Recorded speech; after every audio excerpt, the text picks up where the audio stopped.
now that we have offsetted our original layer and have deleted those original lines, we now have to do some tidying up. If I would try to fillet my triangles, it would delete a lot of lines I need. So instead, we're going to use our trim command. So I'm going to select my whole tower side, and then I'm going to type in the word trim for trim. And what we're going to do here is we're going to come in here and we're going to delete all the lines that connect a triangle to another triangle or to the outside. So for instance, this line here extends past my triangle, however it doesn't touch anything, so there's no need to delete it or erase it. But all these lines touch different lines from other triangles, so we need to get rid of them. And you'll have to just work your way through your drawing, take your time. Now, for instance, you didn't see me erase that. We can come back and get that later. It doesn't have to be removed now, or you can come up here and just keep clicking on all the lines until all the waste material goes away. If you really don't like leaving these out, go ahead and you can delete them too, so you just go down to the triangles. But that's our goal, to get rid of all the extra lines and just give us the lines that we're actually going to use for our gaps on our tower. Alright, so once you have finished that, you want to hit the Enter key to end the command, and now we have a tower ready to do some filleting to. So for the fillet, again, I'm going to type the command in.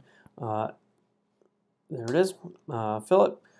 And we have to change the radius. My radius is correct here, 0.0625, but if yours does not say 0.0625, please change that measurement.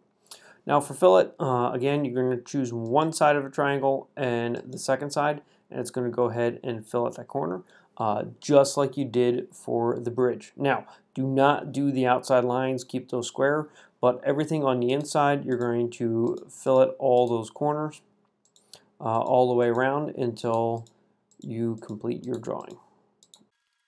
Again, I'm using the right mouse button to restart the command. Unfortunately, on the Mac, it brings up that menu, which kind of is annoying, both to just view it and to watch it as you go through. On the PC, if you use the right mouse button, it repeats automatically, so you don't have to choose it from the menu.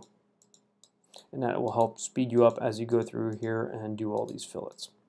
Once we have this done, we're going to do two fast commands to make sure we don't have any duplicate lines, and then we're also going to be able to save it for export into CorelDRAW.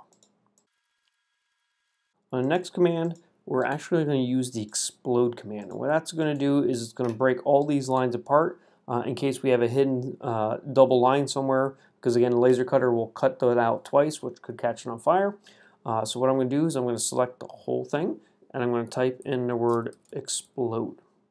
And that's going to separate all those pieces of my triangles and my drawing into individual curves. The next command we're going to do is a cell dupe or select duplicate. So when you hit the Enter key, if anything highlights, you hit the delete key and that will erase all the duplicate lines. Now I didn't have any, which is great. You may not have any either, or you may have a bunch, but we want to make sure there's no duplicate lines. From there, the next step, the easiest thing to do is to join it. So again, I'm going to select it all. I can either use Control A on my keyboard, or I can use the mouse to select it all. And off to the side, you're going to see something that kind of looks like gears meshing together. That's called join, or you could type it in, and we're going to rejoin all those pieces together. And then I'm just going to go up to File, and we're going to save it. You're going to save it as an Adobe Illustrator file. All right, so I don't believe I have that option to be able to save it as something different, but for you, you're going to go File, Save As, and you're going to save it as an Adobe Illustrator file. And as far as a name, it's going to be Tower and then your last name. And that's how you're going to save it. So you're going to save it both as a Rhino file, which has this .3dm end to it, and you're also going to save it as a .ai so you can import it into CorelDRAW.